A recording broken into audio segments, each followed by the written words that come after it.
Jefferson Miola chegando aqui no 11 News. Eu estava, esse finalzinho de papo aqui com o Tardelli, imaginando o Bolsonaro, essa relação aí de cuidado que o Alexandre de Moraes está tendo. Você acha que o Alexandre de Moraes está sendo prudente?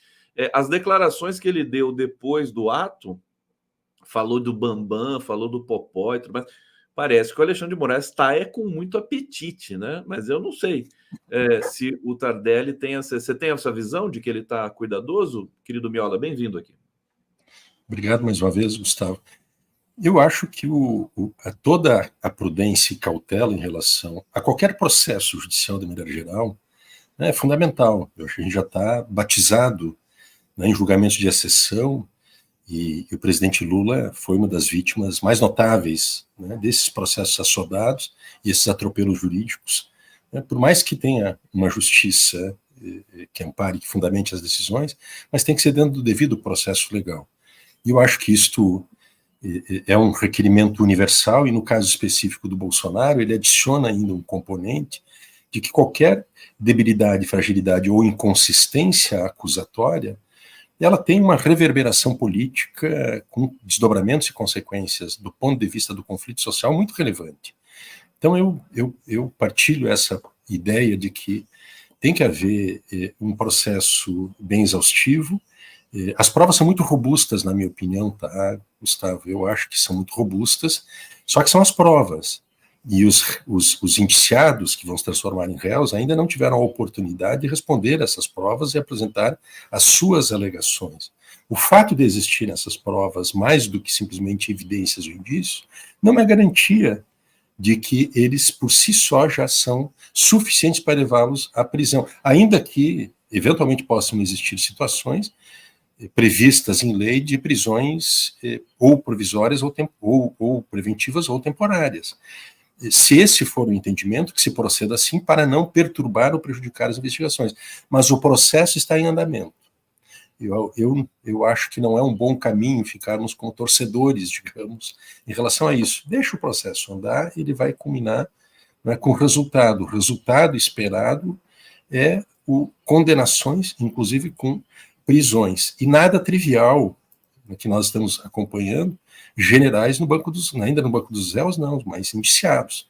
E provavelmente vão ao banco dos réus, e muito provavelmente, por força das provas, também merecerão, né, punições em regime de prisão. Processo inédito no Brasil, que é dito aqui que a aspas, superação da ditadura não promoveu, né, porque foi anistiado, e que agora a gente vai ter. Ou seja, o slogan sem anistia não é brincadeira. Agora, Miola, estava pensando aqui, depois, quando o Bolsonaro, né, finalmente for preso, né, e mais essa quadrilha toda ali, está do lado dele, vai ficar um vazio, né? O Bolsonaro preso, a gente vai falar do quê aqui nas nossas resenhas? Mas, na verdade, não vai ficar nada, porque ele vai continuar gritando, reclamando, preso. Vai, né? Não vai? Vai, eu acho que vai. Não, eu acho, tá, Gustavo, que a inabilitação política do Bolsonaro, a sua inelegibilidade e uma eventual prisão, depois do trânsito julgado, ele perde os direitos políticos, ainda assim, eu tenho a impressão de que nós estamos diante de um fenômeno que já não depende exclusivamente desse líder carismático. Ele já é um fenômeno que se consolida com uma força-movimento na sociedade brasileira. Eu valorizo muito o que o governador bolsonarista de São Paulo disse, o Tarcísio Gomes de Freitas, que ele resumiu que Bolsonaro não é, em certo sentido, é um plágio da declaração do Lula no 7 de abril de 2018, quando Lula faz uma afirmação de que, mais além de ser ele era uma ideia, representava uma utopia que anima consciências, né, generosas do nosso país. O Tarcísio Freitas ele faz uma analogia do mesmo tipo, em que ele diz que o Bolsonaro já não é mais um CPF, já não é mais, né, uma pessoa física. Aliás, ele é um movimento. CPF ali, eu gelei, eu falei, meu Deus, o que ele está falando? Desculpa. Mas ele é um movimento. E eu acho que eu vejo muito isto, que dentro de uma moldura internacional, de um fenômeno histórico da extrema-direita, e que não é diferente no país. Então, mesmo que essa liderança central do bolsonarismo possa claudicar, ser preso e ficar inabilitado politicamente, eu entendo que isso não contém esta avalanche da extrema-direita que está percorrendo o mundo, e aqui no Brasil é muito significativo. Eles elegeram um contingente importante de parlamentares, municipais, estaduais, federais, né, detém governos importantes, de vários governos estaduais, governos também municipais, e tem uma enorme força de expressão na sociedade, inclusive nas camadas populares. Porque aqueles 58 milhões de eleitores do Bolsonaro em 2022 não são classe média alta, brancos e ricos, super ricos. Não existe 58 milhões de pessoas de classe média no país. Não tem. Quer dizer, no máximo classe média alta e ricaços ricos, que esse aí, vamos lá, 1,5%, são 3 milhões de pessoas, 5 milhões, ou, com boa vontade, põe 10 milhões, mas os outros 48 milhões são pobres, pretos, lascados, trabalhadores uberizados, precarizados, entende? Então, assim, esse é um fenômeno, que eu acho que ele é um fenômeno, inclusive... Veio para ficar. Eu acho que tem uma permanência no tempo histórico. Ele é vinculado, né, à própria crise do capital hoje, no mundo, que é uma crise mundial, nessa etapa do capitalismo, né, o liberalismo super financiarizado, que produz cada vez mais desigualdades e exclusões e injustiças sociais, e que requer formas de gestões governamentais baseadas na violência, né, porque gestões, digamos, amigáveis ou sociais dessa barbárie neoliberal não respondem aos que o próprio capitalismo exige, que é cada vez mais expandir o processo de acumulação e reprodução em bases autoritárias. Eu não sei se é cedo para falar, mas me parece que mesmo a melhora econômica que o Lula está conseguindo promover, hoje saiu o dado do PIB de 2023, 12,9%, não é uma Brastemp, mas também não é uma coisa, um dado ruim. Mesmo a economia melhorando, o salário melhorando, o desemprego e tudo mais, esse nicho da extrema-direita ele não vai ceder por exemplo, a melhora da economia. Não te parece isso ou é muito cedo para falar? Eu tenho a impressão de que não. Por enquanto nós estamos vivendo uma situação de um empate ideológico no país. Observa que mesmo o governo com 1 ano e 2 meses, restaurando todas as políticas permanentes de Estado, criando mecanismos de estimulação da economia que faz com que o resultado seja, inclusive, surpreendente e contrarie todas as previsões que eram feitas de que não atingiria tal desempenho econômico. E, nesse sentido, as apostas que o Fernando Haddad fez, embora tenha crítica em relação a algumas escolhas como a do calabouço fiscal e do déficit zero, mas vamos reconhecer, o Haddad ele acertou nas suas previsões, mas a despeito disso tudo que está sendo feito, né, de uma grande reconstrução do nosso país, de recuperar uma capacidade da economia girar, né, e de gerar empregos, ocupações e renda, a despeito disso tudo, os ponteiros da popularidade do presidente Lula não se alteram, e a identificação das pessoas com o Bolsonaro e o bolsonarismo, e esses valores arcaicos, ultra egoístas, individualistas, também não se alteram muito. Então esse é um desafio que está posto, eu acho, é um desafio fundamental, e que o caminho para o governo é esse mesmo, de aprofundar, né, estratégias com políticas sociais que permitam às pessoas sentirem, né, que a vida melhorou. Porque há um problema, Gustavo, vou te dar um exemplo aqui do Minha Casa Minha Vida, para não me estender muito. Minha Casa Minha Vida, que é um programa civilizatório, ele tem uma série de insuficiências, porque ele, no fundo, ele estabelece para as pessoas uma realidade de uma vida invivível, porque um processo de gentrificação que acontece nos grandes centros urbanos, nas metrópoles, faz com que os pobres sejam expulsos para as periferias. Então o programa Minha Casa Minha Vida, né, ele viabiliza formas de moradia nas regiões periféricas afastadas dos centros urbanos, onde as pessoas se submetem a um transporte 3 horas de pé, em péssimas condições. É um programa que confirma e reforça a desigualdade, é isso? Ele é um programa que não responde a isto, que é um componente subjetivo desse mal-estar difuso, de que as pessoas, mesmo que elas recebem esse Minha Casa Minha Vida, como elas estão sujeitadas a um padrão de vida que é uma vida invivível, tu imagina, Gustavo, 3 horas de um ônibus para ir ao centro da tua cidade, ao local de trabalho, ganhar uma miséria, não o suficiente para se reproduzir, e mais 3 horas depois para voltar para casa. Então, assim, eu digo isso por quê? Porque essas estratégias de políticas públicas, elas são fundamentais, elas têm que se renovar, elas têm que se inovar. Elas têm que romper com certos dogmas, inclusive da propriedade em áreas centrais, para que as pessoas possam ser assentadas, esses que precisam de moradia, nas regiões centrais. Inclusive seria economicamente mais conveniente para o poder público, tanto municipal quanto estadual e federal, porque ocupar as regiões urbanas hoje que estão abandonadas, que são destinadas à especulação imobiliária, dispensaria gastos, por exemplo, em redes de esgotamento sanitário, de abastecimento d'água, de iluminação pública, tem infraestrutura em termos de escolas, de comércio, de serviços, e densifica, né, positivamente as regiões centrais da cidade, né, com populações que vão revitalizar essas regiões. Então, eu dou isso como exemplo, tá, Gustavo, porque muito informado pelo que eu aprendi do processo chileno, onde nós tínhamos uma super adesão, um encantamento, uma revolta, uma rebelião popular chamada assim, né, que originou uma vitória do presidente Boric, eleição dele, e uma eleição numa constituinte, em primeira instância, muito favorável, e à medida que o governo não conseguiu, em 6 meses, desfazer esse mal-estar, houve uma reversão dessas expectativas. Eu comento isso porque os êxitos gerais do governo na macroeconomia, eles têm que se refletir também na qualidade de vida real das pessoas, entende? Tem que tocar na melhora da sensação das pessoas de vida. Eu me sinto melhor vivendo com o Lula do que eu estava antes.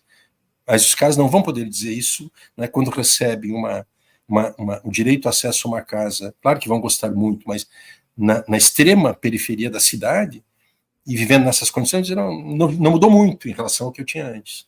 É aquela velha dicotomia do discurso e da prática, né? Quer dizer, a pessoa pode até receber melhorias, a vida dela melhorar, mas ela não vai dizer isso, né? Porque ela pertence a um nicho político-ideológico que não permite que ela diga isso. A gente estuda isso no análise do discurso, que é essa teoria com um pé no marxismo, né? As pessoas não dizem o que querem, elas dizem o que podem, inclusive na própria esquerda, né? O meu querido Jefferson Miola. Deixa eu ir para o bate-papo mais uma vez aqui, porque o pessoal está participando muito aqui no nosso comentário. Dercy Almeida, e que vazio bom, tá falando do vazio que vai ficar quando o Bolsonaro for preso. Não é que vazio bom, aquele vazio assim depois que você almoça, aquela coisa gostosa. Apaziguador.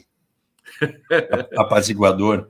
Apaziguador, né? Pacificador, conciliador. Norma Serra, salve Jeff Miola, como é bom ouvir gente inteligente que sabe das coisas, tá aí. Lília Oliveira, paro tudo para ver Tardelli, sou completamente apaixonada. Isso aqui eu vou mandar para o Tardelli agora, vai ficar felicíssimo. Feife, que vazio, Conde. Será, enfim, um alívio enorme. É claro que eu fui irônico, né, gente? Please. Oh. Elia Argolo, perfeito Miola, isso não é viver, é sobreviver. Eloneida, então por que não em todos os bairros da cidade? A elite não deixa? Acho que é uma pergunta importante do que você está falando do Minha Casa Minha Vida, da distribuição. Isso. Você acha que esse programa poderia ser aprimorado? Rapidinho, o Miola. Bem rápido, tá? Eu, inclusive, questionei agentes do governo e soube que há uma linha do Minha Casa Minha Vida que ele incide exatamente nesta regulação do direito à propriedade nos centros urbanos. Há um fenômeno gerado pela pandemia que os grandes escritórios, aquelas grandes estruturas voltadas ao uso comercial dos centros urbanos foram abandonados. E isto poderia permitir uma reconversão do uso de comercial para residencial, e o Minha Casa Minha Vida, nesse sentido, teria um papel de induzir isto, e há que haver uma combinação de políticas, tá, Gustavo? Enfrentar o tabu da propriedade. Ou seja, o cara quer fazer reserva de valor, não quer permitir que o seu imóvel tenha um uso social, e a propriedade não está imune, ela não tem uma liberdade absoluta, ela tem que cumprir um papel social. Está na Constituição escrito assim. Então, o poder público ele tem que criar formas de desestimular essa reserva de valor e fazer com que esses imóveis das regiões centrais possam ser usadas pelo Minha Casa Minha Vida para permitir uma crescente ocupação e expansão do programa nas áreas centrais. Isso é benéfico na vida das comunidades e, sobretudo, o poder público, é uma economia. E, além disso, é uma conquista dessas pessoas. Tu imagina, ao invés de morar 3 horas do teu local de trabalho, está morando a 5 minutos a pé do teu local de trabalho. ou 10, ou 15, ou 30 minutos caminhando. Isso muda a vida das pessoas. Agora, isso, evidentemente, tem que enfrentar, né, os dogmas do capital, da propriedade, né, esse direito sagrado, e tem que enfrentar esses temas tabus, desde uma ótica antineoliberal. Porque o problema do Minha Casa Minha Vida, um dos problemas que ele tem é este: ele favorece as grandes corporações, mas dentro de uma lógica capitalista da gentrificação. É isso, a minha ponderação é esta, né? Não quero desmerecer o programa, longe de mim, apenas nós estamos conversando aqui sobre se o que está sendo feito muda ou não muda os ponteiros. Perfeitamente. Não, o governo acabou de lançar um programa, né, nessa segunda-feira, criando oficialmente os imóveis da gente, o Programa de Destinação de Imóveis da União por meio de cessão ou venda para habitação, como Minha Casa Minha Vida, e programas de iniciativa pública. Você viu esse evento? Muito importante. Sim, é muito importante. Né? Muito importante. Faz com imóveis próprios da União. Com patrimônio próprio da União faz isso. E tem vários exemplos. Se a gente vai nos centros da cidade, a gente vai ver prédios do INPS, antigo INPS, por exemplo, de repartições públicas. Essa é uma bela medida. Abandonados. E já estão deteriorados, muitos já estão condenados. É uma bela medida porque retira da especulação imobiliária e coloca isso cumprir uma função social, né, importantíssima para a população. Em São Paulo tem sem número de prédios federais de instituições que faliram, que já não existem mais e tudo mais, estão abandonados, completamente abandonados. Então, isso é urgente, na verdade. Esse programa demorou para aparecer, para dizer bem a verdade para vocês. A Maria Silva está aqui. Excelente análise, Jeff, sobre o programa Minha Casa Minha Vida. É realmente gentrificação. Estamos embalados na lógica do capital que não combate a desigualdade, mas despista a miserabilidade. Olha o nível aqui do nosso comentário. Obrigado, Maria Silva. Talvez seja importante explicar a gentrificação para o público aqui, porque não é um conceito muito conhecido. Você quer nos dar a honra de explicar a gentrificação? Não, muito resumidamente. Né? Não, mas muito resumidamente e quase toscamente, para não tomar o tempo, mas são formas de deslocar segmentos populacionais de áreas privilegiadas, charmosas ou preferenciais dos interesses das elites e transferir essas pessoas para, né, regiões periféricas. Uma espécie de uma... valorizar mais ali a área. Isso, né? É uma espécie de uma eugenia que a elite promove, não é? Tira os pobres e faz em torno do seu território de ocupação uma espécie de um cordão sanitário, sem pobres, né? Onde só as elites, né, setores médios, avançados, podem habitar. Esse é um fenômeno que acontece por força do poder do capital imobiliário e da especulação imobiliária, de maneira geral, porque envolve, inclusive, as finanças. Tem uma gigantesca roda, né, de financiamento imobiliário que faz isso. Agora, o que nós estamos falando, né, Gustavo, nós estamos falando aqui não é para abordar o programa, porque eu acho que tem especialistas super habilitados a fazer isso, eu apenas tomei isto como um exemplo para te dizer que os desafios que estão postos hoje para que o governo consiga conquistar a adesão, eventualmente, de eleitores que votam na extrema-direita e são bolsonaristas, tem que inventar novas formas dessas políticas públicas. O que fez no passado tem que ser ressignificado no presente e adicionar, né, novas perspectivas para que o governo consiga mexer o ponteiro deste empate ideológico, desempatar essa situação que tem um virtual congelamento de posicionamentos aqui. 90% das pessoas disseram nas pesquisas que votariam no Lula de novo e 90% disseram que votariam no Bolsonaro de novo. É disso que se trata. Está muito congelado esse clima e a forma de fazer isso é conquistar, né, a partir da vida real, mudando a vida das pessoas para melhor, que vai conquistar, angariar essas consciências em torno de um projeto libertário, humanista, né, progressista, né, que seja dedicado à defesa da vida e não da morte, dos genocídios, etc. Que quadro que é o Jefferson Miola. Eu fico impressionado com a sua amplitude das coisas que você conhece. Você conhece a questão militar, questão de comunicação. Agora eu estou vendo que você também domina essa questão da logística, enfim, da questão do Minha Casa Minha Vida. Ô Miola, você trabalhou com o Olívio Dutra, né? Sim, no governo do Estado. Sim. Tive Como é que foi a sua participação no governo do Olívio Dutra? Você foi secretário? Estava na Secretaria-Geral do Governo, na Governadoria. Nós tínhamos ali, foi um evento, inclusive, de gestão das administrações petistas, que tinha uma característica nova de pulsar o governo. Primeira vez que a gente tinha conquistado um governo de dimensões estaduais, nós tínhamos um acúmulo de experiências nas administrações municipais, sobretudo em Porto Alegre, e o governo do Estado, com a sua grandiosidade, não é, ela exigia uma estratégia diferente, inclusive nas condições de uma quase guerra civil que a gente tinha aqui no Estado, com o Antônio Brito, o grupo RBS, uma situação bem conflitiva, que era o início da implantação da agenda neoliberal em escala subnacional. Né? Tu recorda que o Fernando Henrique vem, ele aplana no terreno, e o passo seguinte, inclusive o tema da dívida, ele representou isso, né? Ele deslocou o tema da dívida dos estados para a União. Isso, em certo sentido, aplacou as oligarquias regionais, né? Tornou um projeto nacional da burguesia brasileira. Mas aqui no estado era isso, era um governo muito forte, e no centro do governo, a governadoria, que é onde nós estávamos ali, tinha esse papel de pulsação do governo. Né? Então eu fiquei ali até, e depois me foi atribuída a incumbência de coordenar o fórum. Do Olívio? Sim. Aí fiquei com incumbência de coordenar executivamente o Fórum Social Mundial, as primeiras todas as edições que tiveram aqui. Perfeitamente, que foi um momento assim, maravilhoso, né? De muita esperança, foi de muita animação. Uma grande experiência. A esquerda no mundo todo, né? E depois teve o Tarso Genro também no governo, né? O Tarso governou o Rio Grande de 2011 a 2014. Eu estava no Uruguai nessa época. Também não? Não, eu estava no Uruguai. Você estava no Uruguai? No Mercosul, estava no Mercosul, no Uruguai. Jefferson Miola, o governo está precisando de você, Jefferson, lá em Brasília. Deixa eu trazer aqui uma questão para você. Agora, sobre a delação do Mauricídio de hoje, Miola, quais são as suas impressões, né? Os policiais hoje vão perguntar coisas que estavam desconhecidas, né? E que agora eles podem perguntar para o Mauricídio. Queria que você falasse também da importância da delação do Mauricídio, do trabalho do advogado dele, o César Bittencourt. A gente falou aqui com o Tardelli, né? Que realmente virou, né? Em função da delação do Cid que toda essa operação aconteceu depois. Ou eu estou enganado?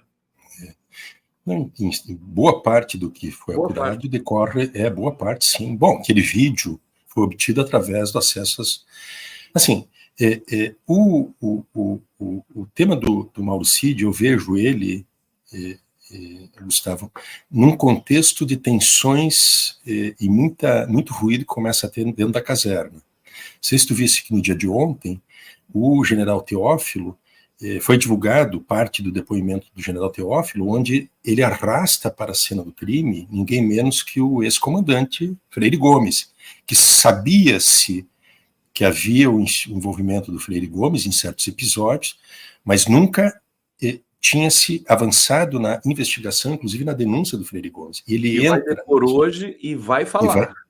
E vai depor hoje e vai falar, e a ver o que vai falar. Eu te digo isso pelo seguinte, porque esse primeiro processo, a minha leitura, e eu tenho a partir dessa leitura uma hipótese que eu quero comentar contigo, a minha leitura é que num primeiro instante foi feita uma espécie de cordão sanitário, acho que a gente já conversou sobre isso, para identificar aqueles mais proeminentes, né, e ativistas da perspectiva do fórum, os militares, né?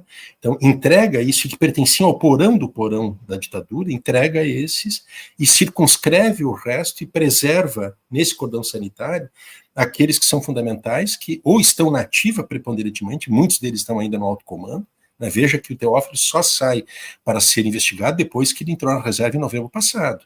Então eles fazem isso e para proteger a instituição. E neste cordão sanitário, o Mauricídio e o seu pai, Lorena Cid, também fecharam esse acordo para se proteger. Essa é a minha leitura sobre isso. Portanto, o movimento que faz o general Teófilo, ou até mesmo o avanço da delação do Mauricídio para esclarecer pontos pendentes que ele não esclareceu, ou situações que ele deliberadamente ocultou e que pode comprometer, inclusive, o acordo que ele fez, isto poderá gerar uma nova realidade de um indiciamento mais abrangente dentro das Forças Armadas. Né? Só te digo uma coisa, que tive uma informação da Polícia Federal de que não estão ainda revelados, e não se sabe se serão revelados, os dados e informações disponíveis, encontrados no telefone do pai do Mauricídio, que é o general Lorena Cid, que é um general 4 estrelas, integrou o alto comando e tem muitas relações dentro da caserna. Eu estou vendo esta situação, Gustavo, vinculada a uma hipótese que eu começo a aventar, que está associado a essa bandeira que o Bolsonaro lançou no domingo passado. Eu acho que a bandeira da anistia, ela, mais além de interessar diretamente ao Bolsonaro, né, e aos atuais acusados e condenados, ela poderá ser uma bandeira de luta central dos próprios militares no próximo período.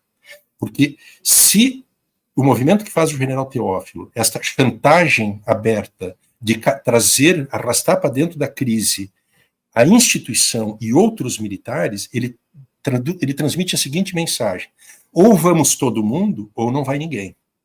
Mas ele não está dando de barato. Ele disse claramente, não sou só eu obedeci ordens. Quando ele evoca a hierarquia, ele está evocando a institucionalidade. E quando ele evoca a institucionalidade, ele vai provocar um mal-estar, tensões e muito ruído dentro da caserna, que é o que está acontecendo hoje, e vai exigir da caserna um posicionamento diferente. E eu acho que esse posicionamento poderá ser, né, em torno da defesa da anistia. Os militares são grandemente interessados nesta anistia, né? Tanto quanto o Bolsonaro, quanto os demais que já estão, alguns inclusive já estão presos. Isto adiciona, num cenário, num horizonte de curto prazo, Gustavo, eu acho que uma realidade preocupante, porque a anistia, para ser aprovado, ela precisa de maioria simples na Câmara e no Senado. E vamos lembrar que o Arthur Lira, ou a direita e a extrema-direita, ela tem hoje não menos do que 180, 190 votos. Agora, nessa proposta tola do impeachment do Lula, 139 adesões, né? E no Senado da República, o Rogério Marinho, quando disputou a presidência com o Rodrigo Pacheco, ele fez 32 dos 81 votos de senadores. Ele precisaria de mais 9 votos para atingir a maioria simples dentro do Senado. E se tiver uma sessão, for votado isso numa sessão que tenha, digamos, 60 senadores, precisa de 31 para aprovar. E a mesma coisa, se for uma sessão da Câmara com 400 deputados, precisa de 201 deputados para aprovar. Então veja que se aprova isto, e eventualmente, numa hipótese que eu acho que não teria fundamento, porque a Constituição não prevê vedação para conceder esse tipo de anistia. A Constituição prevê vedação para outras formas de indulto, de perdão, de anistia, para crimes hediondos e terrorismo. Mas para atentados contra a democracia não está previsto isso. Então, se o STF, inclusive, decide declarar a inconstitucionalidade, como alguns ministros já estão erradamente se pronunciando, é o caso do Gilmar Mendes, não pode se pronunciar, nós vamos entrar diante de um conflito, de uma situação de um conflito no país. Um impasse institucional como mínimo, entende, Gustavo? Então, esse é um cenário que eu acho que a campanha da anistia, aliás, a bandeira da anistia, ela pode ser um fator de reposicionamento da extrema-direita brasileira, já num cenário que contabiliza as prisões. Eles já estão trabalhando num cenário pós-prisões e se armam politicamente para continuar animando e produzindo, né, uma grande iniciativa política da extrema-direita brasileira. Fantástica análise do Jefferson. A gente vibra com a análise do Jefferson Miola. É uma vibração aqui, porque são coisas que a gente não consegue enxergar, né? Assim, o Miola tem essa compreensão estrutural do que está acontecendo, inclusive é uma das suas últimas reflexões, né? O Ato na Paulista organizou a estratégia de luta da extrema-direita, que é justamente essa questão em torno da anistia. Eu vou te fazer 2 perguntas na sequência. Antes, deixa eu voltar aqui para o bate-papo, meu querido Miola, porque o público está aqui incansável, comentando e vibrando com as suas leituras de Brasil. Rosemary Rocha, a economia só melhora para pobre quando os alimentos tornam acessível. Isso aí. A cesta básica está caríssima. Mas o governo está tentando, né? Acho que já conseguiu alguns resultados nessa área, né? Regina Zalk Leivas, como não amar o Olívio Dutra, nosso eterno governador? O Olívio Dutra é uma figura extraordinária, né? Maria Elvira Tavares Costa, que maravilha, gratidão, ousadia. Acter. Parabéns, meninos, saindo iluminada desse encontro. Beijos. Doris Durgante. E a RBS venceu, Miola, emburreceu o gaúcho. Jandira Ferreira, Miola numa equipe habitacional vai bem. É isso aí. Professor Rogério Córdova, Miola está corretíssimo. André Monteiro, concordo com Miola, mas isso é utopia. O perigo é tornar essa utopia um discurso contra o Lula. Assim surgiu o PSOL. Não sei, o Miola vai comentar isso na sequência aqui. Mulher de Escorpião. Eu quero ver os velhos golpistas das Forças Armadas cumprirem tempo de cadeia. Michel Temer também. Hashtag sem anistia. Miola, quer dizer que você acha que há uma chance real de que a anistia seja votada no Congresso? Essa é a pergunta 1. E a segunda, eu queria que você explicasse melhor essa organização aí do discurso da extrema-direita. Quer dizer, eles anteciparam, sabem que todo mundo vai ser preso, sabem que cometeram crimes e vão ficar agora tateando digamos, reiterando essa questão da anistia o tempo todo. Será que ela vai perdurar, essa questão da anistia? O discurso? Sim. Projeto de lei no Congresso já tem um tramitando, pelo menos que eu conheça, que é do general senador Hamilton Mourão. Ele protocolou esse projeto em outubro de 2023 e ele está tramitando. E o projeto é um projeto que prevê não só a anistia àqueles que já estão condenados e presos, mas a linguagem diz claramente, também àqueles que venham a ser denunciados ou acusados de envolvimento nos atos antidemocráticos, cita os artigos 359, né, L e 359-M do Código Penal, que trata da abolição violenta do Estado de Direito e a derrubada, né, de governo legitimamente constituído. Então, tem projeto na Câmara. O que eu acho, Gustavo, é que se é verdade que a anistia vendida como essa espécie de simulacro, né, de uma iniciativa democrática e que pode ser um fator de reconciliação, né, e de harmonização, de pacificação do país, que é o que eles venderam, né, cinicamente no dia 25, no Palanque da Paulista, este movimento, né, ele tem uma possibilidade, nas condições que nós estamos vendo hoje no nosso país, de produzir, né, um forte movimento nacional e uma pressão sobre os parlamentares e levar a uma condição de aprovação. Eu não descuidaria desse cenário. E por isso que eu acho que é importante, né, que tenha como uma reação do campo democrático popular, do progressismo e da esquerda, que coloque a centralidade, né, tanto da luta contra a ditadura, para que nunca mais tenhamos ditadura, como também o tema da anistia. Por isso que, dia 30 de março, eu entendo que deveríamos pensar, né, em formas de manifestação em todo o país em torno dessas proclamas, né, sem anistia para golpistas e ditadura militar nunca mais. Né? Bom, e o presidente Lula fez uma declaração que não me parece a mais feliz desse sentido. Né? E o segundo aspecto que tu mencionas, eu acho o seguinte, tá, Gustavo?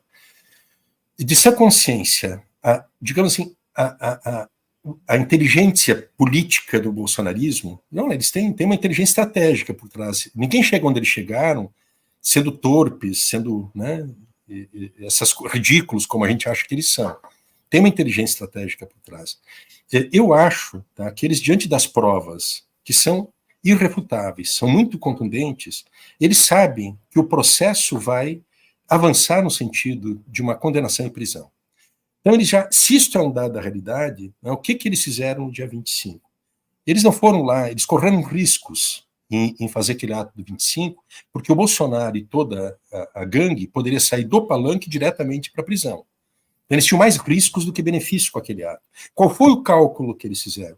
Eles fizeram um cálculo que era, primeiro, de fazer uma crítica, né, muito forte, em alguns casos ela é uma crítica implícita, não explícita, né, no discurso do Bolsonaro, que terceirizou o jogo sujo para o Silas Malafaia, para criticar e atacar o STF, as instituições, mas eles fazem essa crítica de que ele é uma pessoa simples, que está sendo perseguido pelo sistema, e que esse sistema, né, vai prendê-lo. Esta é a tradução que eles fazem para a massa deles. Esta é. E essa é uma, mesmo que eles saibam conscientemente que isso é uma mentira deslavada, mas é isso que pega. Tanto é que 88% daqueles que estavam lá presentes, que traduzem um sentimento geral, dizem que o STF tem uma ditadura, aliás, 94% diz que tem uma ditadura instalada no país, e 88% diz que o TSE fraudou a eleição, roubou a eleição para eleger o Lula.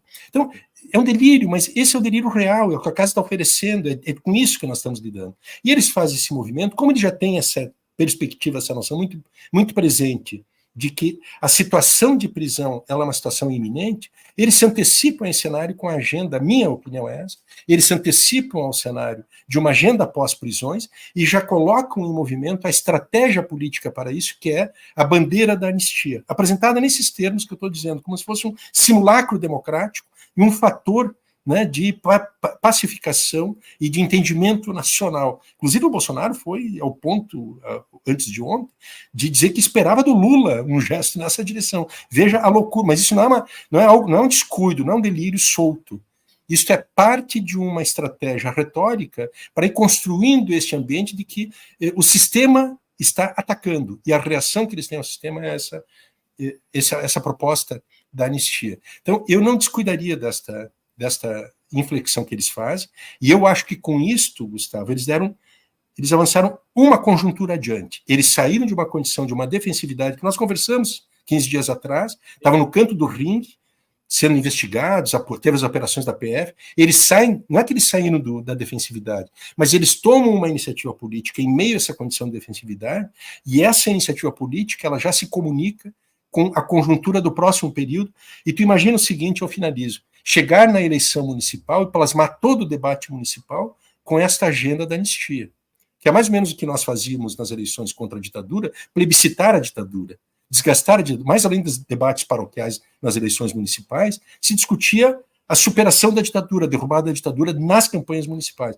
Em certo sentido, é o que eles poderão fazer também na eleição desse ano, e, portanto, nos colocar numa condição de reagir a esta iniciativa política que pode ter um efeito dentro do Congresso.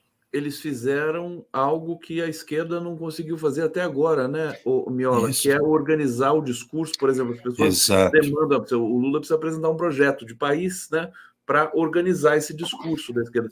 E eles organizaram num manifesto, realmente, nós temos de dar o braço a torcer, né? Tu és um linguista super talentoso e melhor do que ninguém para fazer esse tipo de resenha sobre essa realidade. E eu acho que é isso mesmo. Fizeram uma enorme demonstração de capacidade, não só de mobilização, mas de força convocatória, né, Gustavo? Tem uma mística. Eles têm uma mística. Eles se alimentam por essa mística, né? Que é uma mística que se considera, inclusive, seres revolucionários. A esquerda ela está desprezando realmente essa dimensão, né? Talvez até por um excesso de compromisso com a governança, com o país e tudo mais, meio que deixa para lá essa questão da organização do discurso. Mas precisa mudar isso, Gleisi, hello, vamos mudar essa coisa. Benjamin Gomes, não existe anistia prévia, mas você vê que existe no discurso, né? No discurso existe. Leida Ramos de Andrade, Conde, todos os seus programas são ótimos, mas o de agora está fantástico, parabéns a todos.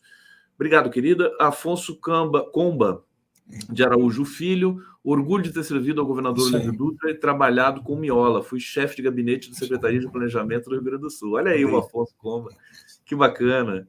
Reencontros aqui no 11 News. Deixa eu colocar aqui o meu próximo convidado, que é o Mauro Patrão, chegando aqui já com esse bigode aí. Ei, Mauro, deixou o bigode aí? Protesto? Alguma coisa? Não, eu estou tentando te imitar. Mas eu não consigo, né? Não consigo. O Mauro Patrão, que é doutor em economia, doutor em matemática, Miola, e professor associado da UNB. É isso, né? Professor associado da UNB de matemática, né? Isso. De matemática. Privilégio. Privilégio ter o Mauro Patrão aqui. Miola, brigadíssimo. Sempre muito bom te ouvir, conversar contigo. Um prazer, um privilégio. Você é uma figura que eu admiro muito. E bom fim de semana para você aí. Não vai exagerar no vinho aí, hein? Não. Admiração recíproca. Um abraço, boa continuidade do programa para vocês. Bom final de semana para nós, gente. Um abração. Obrigado. Todos nós.